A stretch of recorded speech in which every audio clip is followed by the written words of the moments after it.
जिस मॉनसून का बेसब्री से इंतजार हो रहा था, उसने हल्की सी अपनी झलक दिखाई और आफत आ गई। दिल्ली और जबलपुर एयरपोर्ट की छतें टूटकर गिर पड़ी।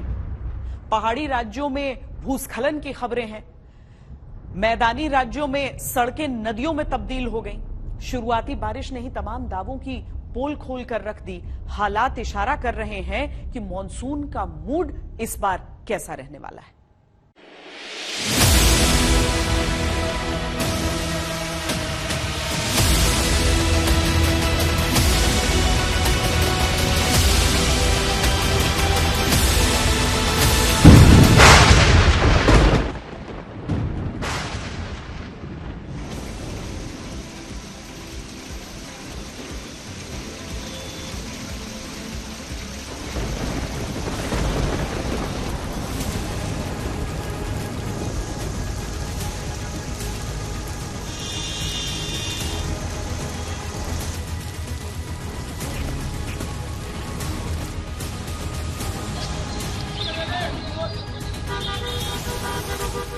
बेइंतहा गर्मी के बाद बारिश की बूंदें जब तपती जमीन पर पड़ी तो लोगों को थोड़ी राहत मिली।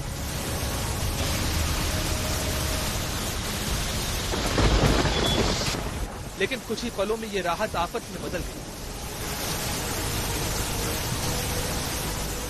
देश की राजधानी दिल्ली के अंतर्राष्ट्रीय एयरपोर्ट की छत किसी खिलौने की तरह नीचे गिर पड़ी। एक शख्स की मौत हो गई।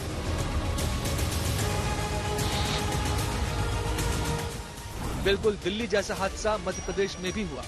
मॉनसून की शुरुआती बारिश का वजन जबलपुर एयरपोर्ट की छत बर्दाश्त नहीं कर पाई और नीचे आ गई। ऊपर से फटा पानी पूरा अंदर आ गया सर। बड़े बड़े शहरों में जल भराव शुरू हो गया। बारिश का पानी शहरों में घुसना शुरू हो गया।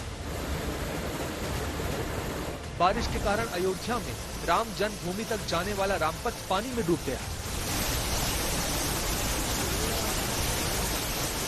राजस्थान के धौलपुर में शहर की सड़कें तालाब बन गई। अस्पतालों में पानी भर गया।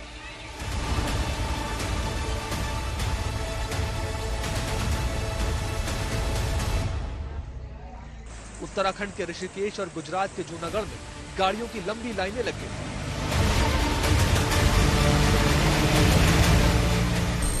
जिम कॉर्बेट में सफारी पर गए लोग पानी में फंस गए। बिहार में 4 पुल गिर पड़े।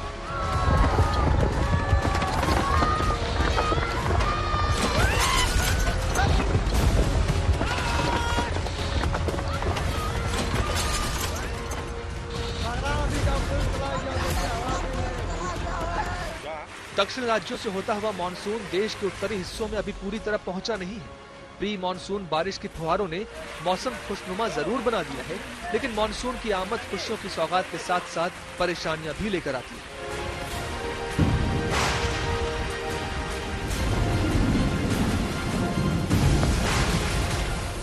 जल भराव, ट्रैफिक जाम, बाढ़, आसमानी बिजलियां गिरना, ये सब होता है। सवाल है कि जिस मानसून का बेसब्री से इंतजार किया जा रहा है, जब वो आ रहा है तो कितने तैयार हैं? क्या बड़े शहर जल भराव की समस्या से निपटने के लिए तैयार हैं? क्या बाढ़ संभावित राज्य आने वाले खतरे से निपटने के लिए तैयार हैं? इन सवालों के जवाब स्थानीय प्रशासन और सरकारों को तलाशना है। आज हम आपको ये भी बताएंगे कि इस वक्त देश में मानसून की स्थिति क्या है, किन किन राज्यों में मानसून पहुंच चुका है या पहुंचने वाला है, मानसून का पूरा चक्र क्या होता है और ये भारत से होता हुआ आगे कहां जाता है।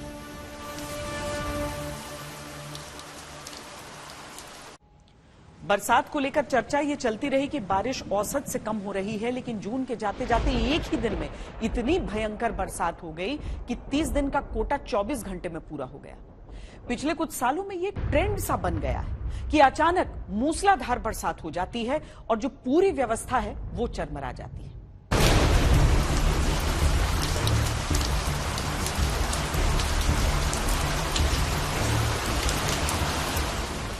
दिल्ली में टूटा बारिश का 88 साल पुराना रिकॉर्ड।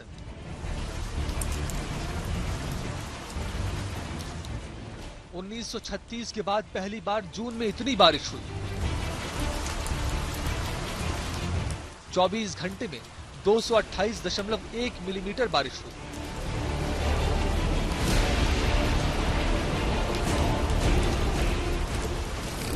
दिल्ली के अरमा बारिशों में बह गए। दिल्ली वाले इंतजार कर रहे थे कि कब मॉनसून मेहरबान होगा, कब बादल बरसेंगे, लेकिन जब बरसात आई तो सरकार के इंतजाम भी बारिश के साथ बह गए।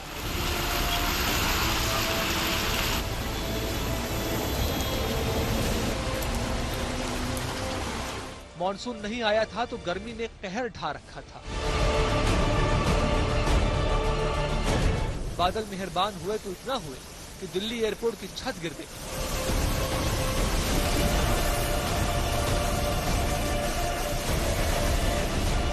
अंडरपास डूब गए।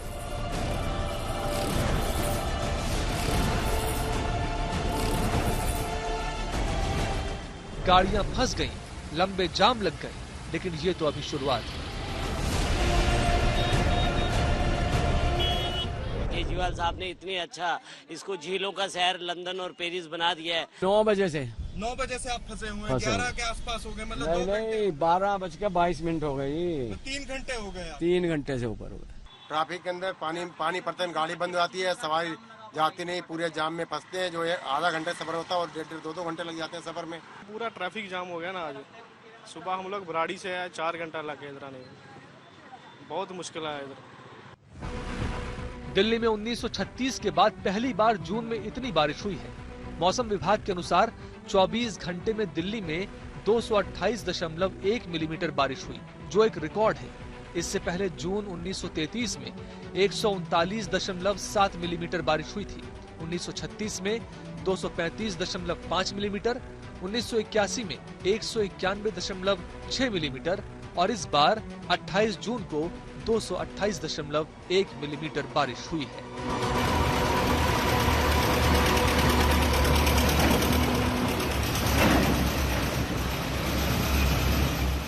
मेनली 2:30 बजे से 5:30 बजे तक के बीच में सबसे ज्यादा जो रिकॉर्ड आई है हमारे सफदरजंग के ऑब्जर्वेटरी से 228 मिलीमीटर और बाकी सभी दिल्ली के ऑब्जर्वेटरी से काफी ज्यादा अति भारी वर्षा तक आने का रिपोर्ट आई है। दिल्ली में हर साल बारिश शहर को अस्त व्यस्त कर देती है। सवाल लाजमी है, देश की राजधानी एक अदद बारिश की मार क्यों नहीं झेल पाती? दिल्ली जैसे शहर के लिए ये शर्म से पानी पानी होने वाली बात है।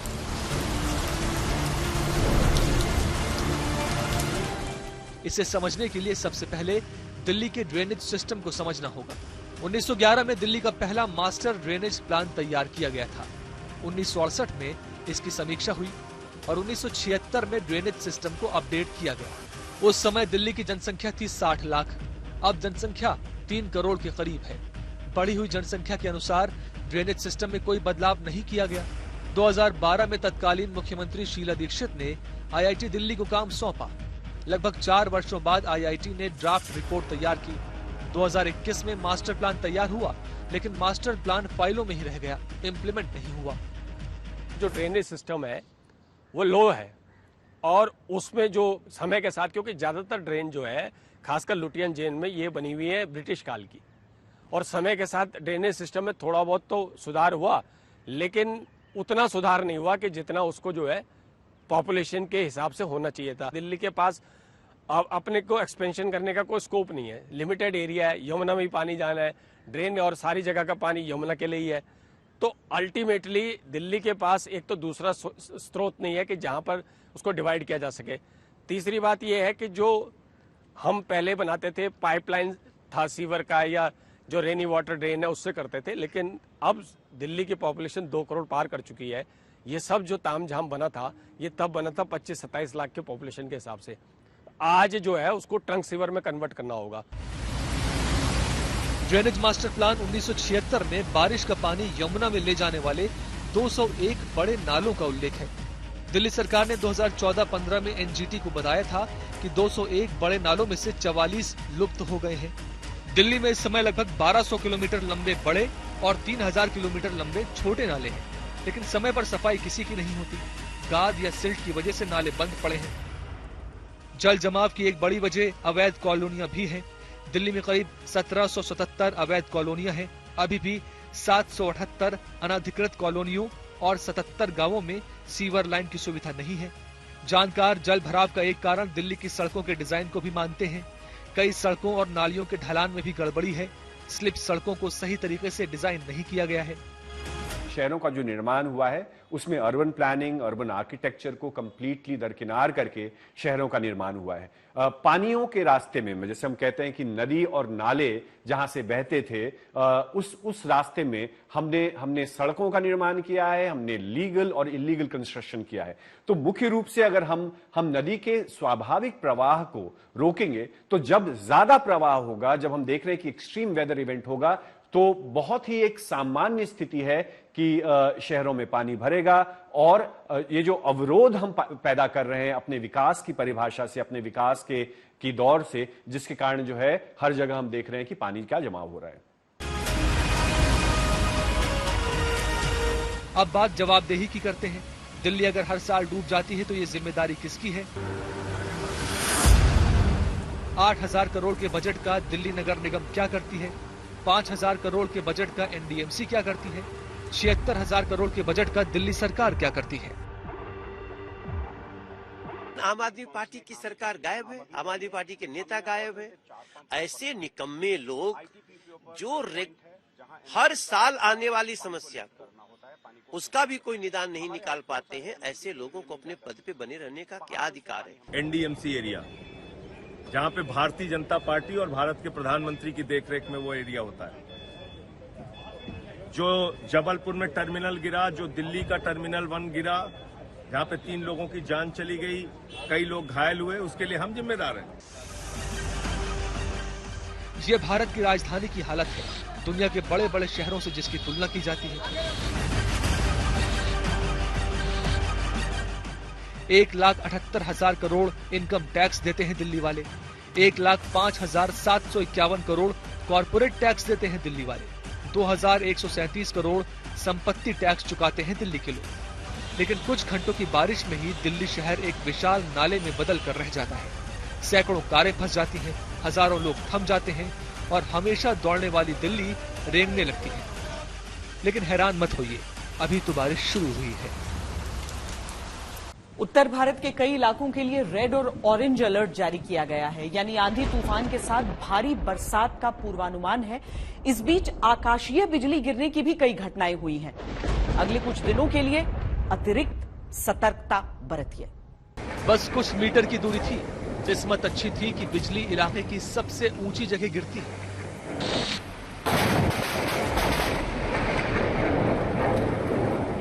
वरना ये रील जिंदगी की आखिरी रील साबित हो सकती थी। बिहार के सीतामढ़ी की रहने वाली सानिया बाल बाल बची, वरना 10 करोड़ वोल्ट और 10,000 एम्पियर के करंट ने सेकंड के 10वें हिस्से में जान ले ली होती।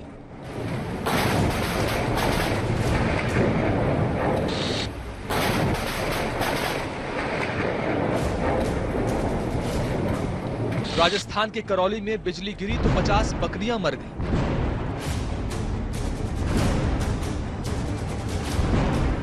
गुजरात के भुज में आसमानी बिजली गिरी तो इमारत का बड़ा हिस्सा नीचे आ गिरा, 2 लोग बाल बाल बचे।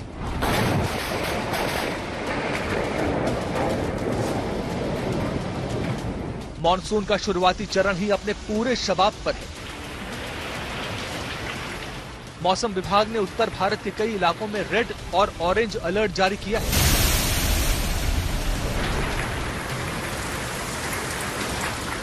ऑरेंज अलर्ट का मतलब होता है कि मौसम खराब होने वाला है।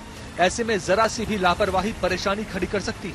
ऑरेंज अलर्ट जारी होने पर संबंधित अधिकारियों को तैयार रहने को कहा जाता है। साथ ही लोगों को घर से अनावश्यक ना निकलने की सलाह दी जाती है। रेड अलर्ट तब जारी किया जाता है जब मौसम के कारण भारी नुकसान होने के संकेत होते हैं। बारिश की वजह से बाढ़ का खतरा होता है।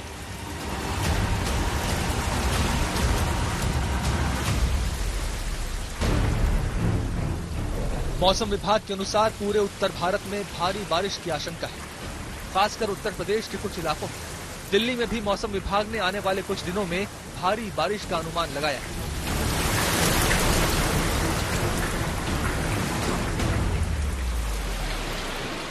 अभी ये जो बारिश जिन जगहों पे हुई है, ये सारे मानसून का बारिश है और कोई देखिए, ये ग्रेजुअल चेंज होता है प्री मानसून टू मानसून में। अभी जो विंड फ्लो सब कुछ देखते हुए हमें जो पता चल रहा है कि ये बारिश परसिस्ट करेगा और ये बारिश आपका जो भारी वर्षा रहेगी ये जारी रहेगी आपका पूरा नॉर्थ इंडिया में।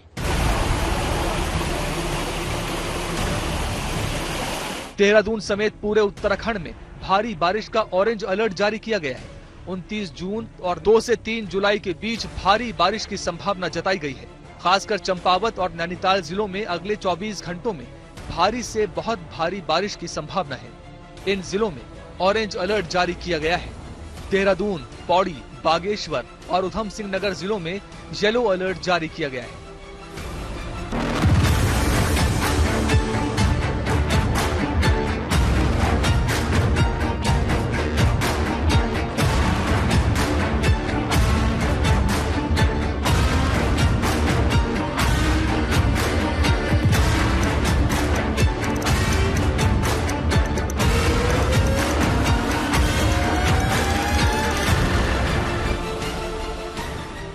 ये तस्वीरें जिम कॉर्बेट से सटे रामनगर तराई रेंज की हैं। सफारी पर गए टूरिस्ट उस वक्त पानी के अंदर फंस गए जब वो अपनी सफारी की गाड़ियों से जंगल के अंदर जा रहे थे। पानी बहुत आ गया, पानी। हाँ। सोशल मीडिया पे एक वीडियो चल रहा है जिसमें बताया जा रहा है कि फाटों में पर्यटक फंस गए हैं, जबकि ऐसा कुछ भी नहीं है। जो फाटो, मालदन और फाटो के बीच का जो रास्ता, गेट से पहले का ये वीडियो है, और उसमें जो टूरिस्ट सुबह पर सवारी करने के लिए गए थे वो क्योंकि तेज बारिश हो रही थी उस समय, इसलिए पानी आ गया था। वो सारी कई जगह का पानी वहीं से होकर के बहता है, इसलिए वो पानी में ऐसा दिख रहा है कि गाड़ियां फंसी हैं, लेकिन ऐसा कुछ है नहीं। और उसके बाद में जो इस तरह की वो जैसी बारिश बंद हुई पानी निकल गया और उसके बाद में सभी टूरिस्ट सुरक्षित। उधर हिमाचल प्रदेश में भी मौसम विभाग ने भूस्खलन प्रभावित क्षेत्रों में सतर्क रहने की चेतावनी दी है और बारिश के दौरान पहाड़ी क्षेत्रों में सफर करने वालों को सतर्कता बरतने की सलाह दी है। तस्वीरें हिमाचल प्रदेश के नाहन में हुई लैंडस्लाइड की हैं।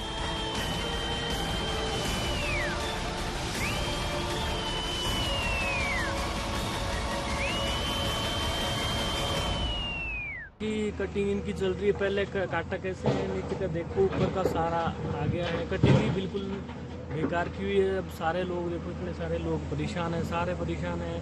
और कल से इन्होंने रोड अभी शुरू किया है। रोड कल से ही बंद पड़ा है। कोई एम्बुलेंस निकालनी हो, कोई भी, हर चीज बंद है। शिमला में भूस्खलन से 3 गाड़ियां चट्टानों के नीचे दब गईं। बहुत डर लग रहा है सर। मतलब अभी शुरुआत ही है, अब आगे पता नहीं क्या होगा सर। मतलब पिछली साल से ज़्यादा नुकसान ना हो जाए इस बार। पिछली साल भी बहुत भुगतना पड़ा लोगों को, जान माल का बहुत हानि हुई। इस साल तो दुआ करते हैं कि साल वैसा मंजर फिर से ना मिले। मौसम विभाग ने हिमाचल के कांगड़ा, चंबा, कुल्लू, सोलन, सिरमौर और शिमला में भारी से बहुत भारी बारिश का ऑरेंज अलर्ट जारी किया है।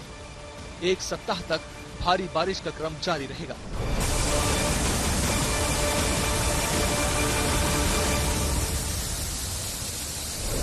कांगड़ा, मंडी, बिलासपुर है, हमीरपुर है, तो यहाँ पे 1-2 स्थानों में इसी दौरान मतलब 28 तारीख से लेके 1 जुलाई तक 1-2 स्थानों में भारी बारिश भी हो सकती है। तो इसको देखते हुए 28 तारीख को येलो अलर्ट जारी किया हुआ है प्रदेश में। और क्योंकि देखिए ये एक्टिविटी जो हैवी रेनफॉल की है ये 29 और 30 को भी होने की संभावना है, तो 29-30 को ऑरेंज अलर्ट जारी किया हुआ है। जो डिस्ट्रिक्ट हमारे हैं, सोलन, शिमला, सिरमौर है, मंडी है, बिलासपुर है, तो इनके लिए ऑरेंज है। जो बाकी जो डिस्ट्रिक्ट है जहाँ हैवी रेनफॉल बताई मैंने, वहाँ पे येलो अलर्ट जारी किया हुआ है हैवी रेनफॉल का।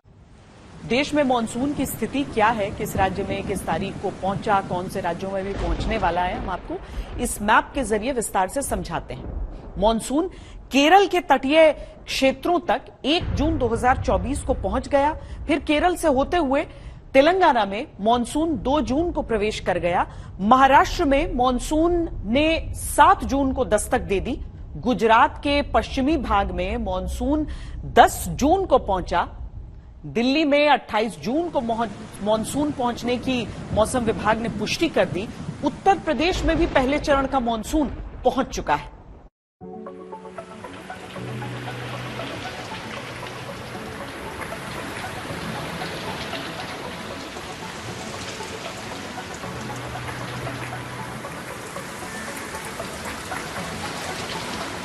पिछले साल तो बिलो नॉर्मल मानसून था, तो उसके चलते चिंताएं थी। तो इस बार लानीना के चलते हमें अच्छे मानसून की संभावना है पूरे देश भर में।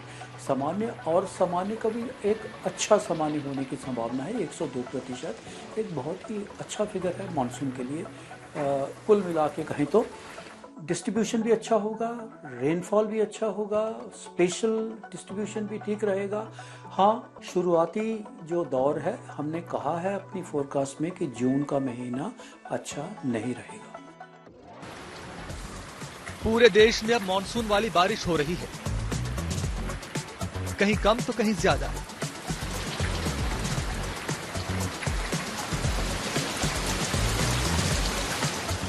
कहीं ऐसी बारिश हो रही है कि पुल बहे जा रहे हैं, तो कहीं मूसलाधार बारिश में सड़कें खो गई।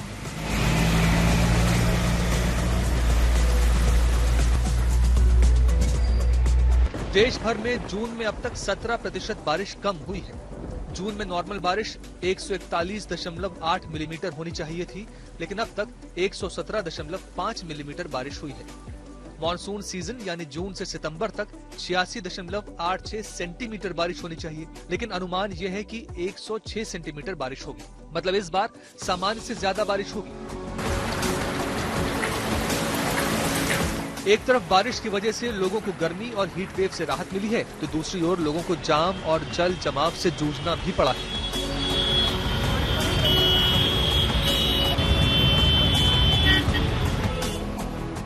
मौसम विभाग के मुताबिक आने वाले कुछ दिनों में पंजाब, दिल्ली, छत्तीसगढ़, पश्चिम बंगाल, बिहार, गुजरात, तटीय कर्नाटक में भारी बारिश का अलर्ट जारी किया गया है। मध्य प्रदेश, विदर्भ, बिहार में तेज हवाओं के साथ बिजली चमकने की घटनाएं देखने को मिल सकती हैं।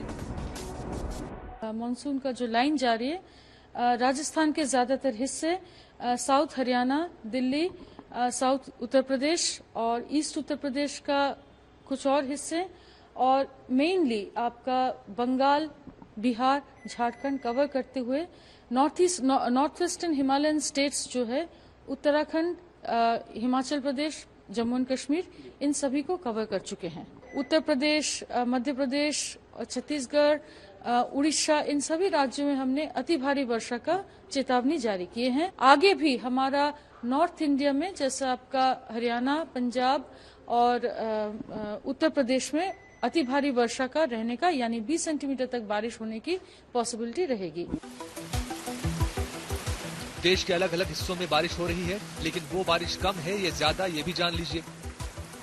जून में अब तक उत्तर प्रदेश में सिर्फ 43.7 मिलीमीटर बारिश हुई है, जबकि नॉर्मल बारिश 82 मिलीमीटर होनी चाहिए, मतलब 47% कम बारिश हुई। महाराष्ट्र में सामान्य बारिश 189.5 मिलीमीटर है, लेकिन इस बार अब तक 192.2 मिलीमीटर बारिश हुई है, मतलब 1% ज्यादा। लेकिन दिल्ली में एक ही दिन में ऐसी बारिश हुई कि 68% ज्यादा बारिश हो गई। दिल्ली में सामान्य बारिश 56.1 मिलीमीटर का अनुमान था, लेकिन बारिश हो गई 94.2 मिलीमीटर। इस तरह आंध्र प्रदेश में 61%, तमिलनाडु में 125% और तेलंगाना में अब तक 13% ज्यादा बारिश हुई है। उत्तर प्रदेश में, मध्य प्रदेश में और छत्तीसगढ़ और उड़ीसा में हमारा ऑरेंज अलर्ट चलेगी। कोंकण एंड गोवा में है, यहाँ भी अति भारी वर्षा के लिए ऑरेंज अलर्ट चलेगी। नॉर्थ ईस्टर्न स्टेट्स का अगर देखते हैं तो एक्सट्रीमली हेवी रेनफॉल होने की पॉसिबिलिटी है अरुणाचल प्रदेश में, और अति भारी वर्षा असम में। तो अरुणाचल में आज रेड अलर्ट रहेगी, बाकी असम, मेघालय और नागालैंड में ऑरेंज अलर्ट रहेगी। 1 तारीख तक उत्तर प्रदेश में खासकर आपका भारी से अति भारी वर्षा होने की पॉसिबिलिटी है। पंजाब, हरियाणा में आपका कल से लेके भारी से अति भारी वर्षा होने की पॉसिबिलिटी है। दिल्ली में भी हमने कल और परसों के लिए भारी वर्षा का चेतावनी जारी किए हैं। अभी तो मानसून की शुरुआत हुई है। अनुमान है कि बारिश के पुराने सारे रिकॉर्ड टूट सकते हैं। हालांकि शुरुआत में ही कई इलाकों में जोरदार बारिश, राहत कम, आफत ज्यादा बन गई है।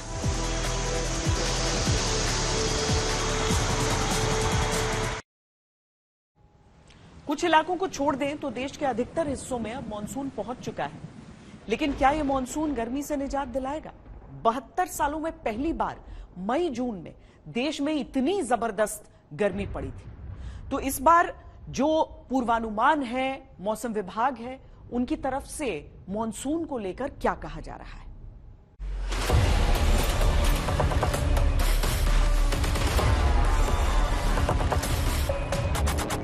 चिलचिलाती धूप के साथ चिपचिपाती गर्मी ने लोगों का जीना मुहाल कर दिया था। हालांकि बारिश की बदौलत तपिश धीरे धीरे कम हो रही है, लेकिन अब उमस लोगों को खूब सता रही है।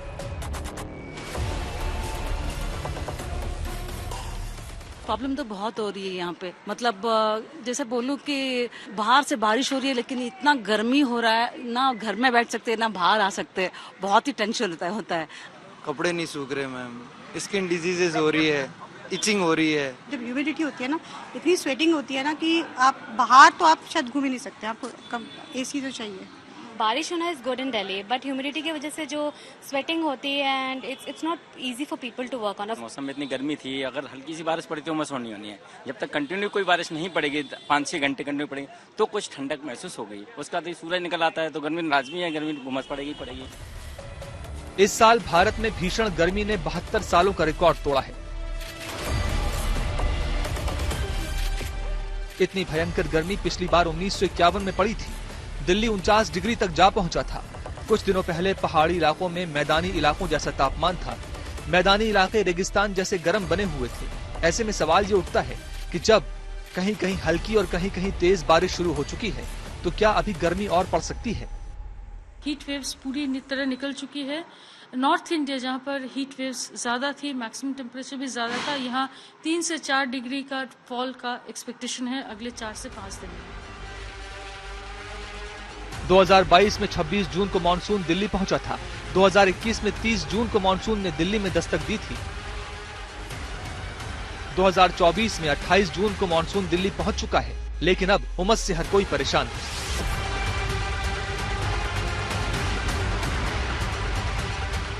उमस अभी बढ़ रही है क्योंकि अभी ईस्टर्लीज आ रही है। मॉनसून एडवांस कर चुके हैं। ईस्टर्लीज के साथ साउथ वेस्टर्लीज भी आ रहा है। ये दोनों फ्लोज के मिले जुले कारणों से आपका भारी वर्षा और अति भारी वर्षा भी हो रही है, और होने का भी पॉसिबिलिटी अगले 3 से 4 दिन में है। तो इसलिए उमस रहेगी। जबरदस्त गर्मी की वजह से जब धरती गर्म हो जाती है तो उस पर हल्की बारिश की बूंदें पड़ती हैं और धरती से भाप उठती है। इसी भाप की वजह से उमस बढ़ती है। मौसम वैज्ञानिकों के अनुसार लगातार बारिश ही इस उमस वाली गर्मी से निजात दिला सकती है। भारत में जो मॉनसून आता है उसे दक्षिण पश्चिम मॉनसून कहते हैं, क्योंकि हवाएं दक्षिण पश्चिम की तरफ से आती हैं। इस मॉनसून की 2 मुख्य धाराएं होती हैं जो भारतीय भूभाग पर आती हैं, अरब सागर की तरफ से और बंगाल की खाड़ी की तरफ से। अरब सागर से आने वाली धारा सबसे पहले केरल आती है। केरल के बाद मॉनसून उत्तर भारत की तरफ आगे बढ़ता है, और बंगाल की खाड़ी से मॉनसून की दूसरी धारा आती है। ये हवाएं भारत के पूर्वी हिस्से में प्रवेश करती हैं। इससे पश्चिम बंगाल, पूर्वोत्तर राज्यों में बारिश होती है। हिमालय भी मॉनसून में अहम भूमिका निभाते हैं। ये मॉनसून के सामने बड़ी दीवार बनकर खड़े हो जाते हैं और नम हवाओं को आगे जाने से रोकते हैं।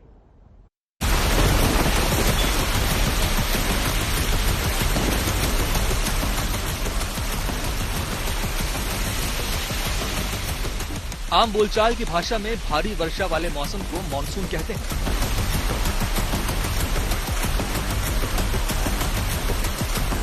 लेकिन वैज्ञानिक इसे अलग तरीके से परिभाषित करते हैं। मानसून की वैज्ञानिक परिभाषा है मौसम बदलने से हवाओं की दिशा बदलना।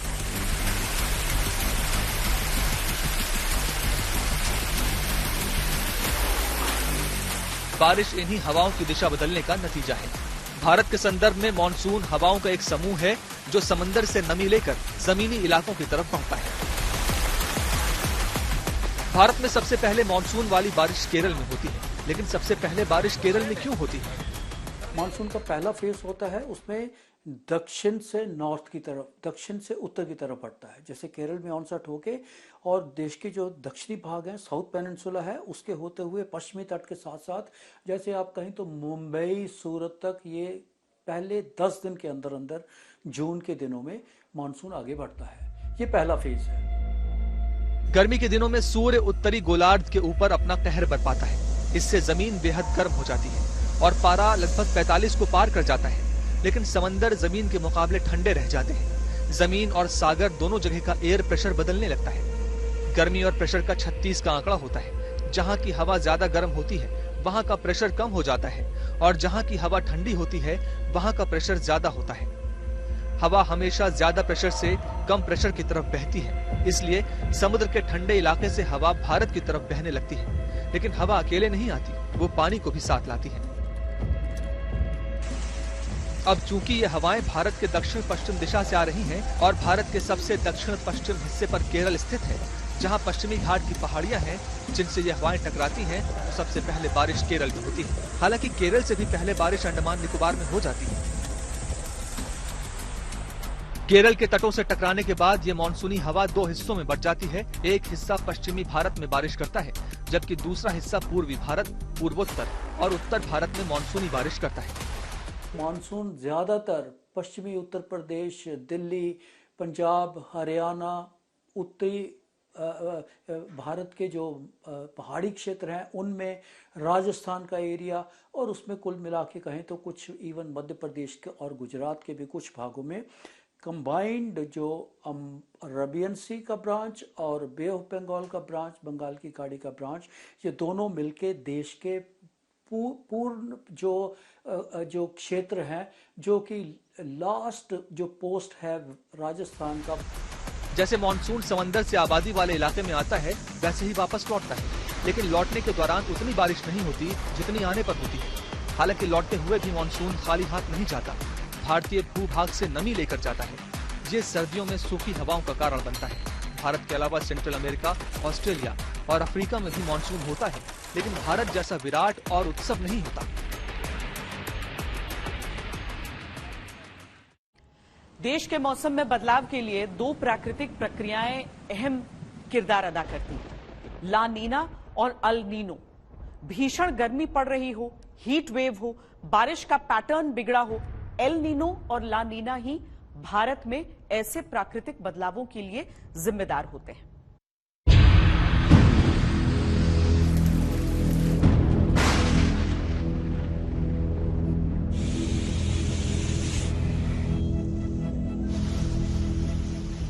क्या इस बार देश में मानसून अच्छा होने वाला है या मानसून तबाही लेकर आ सकता है? इन सवालों के जवाब तय करेगा अल नीनो। आसान भाषा में हम आपको अल नीनो और ला नीना समझाते हैं।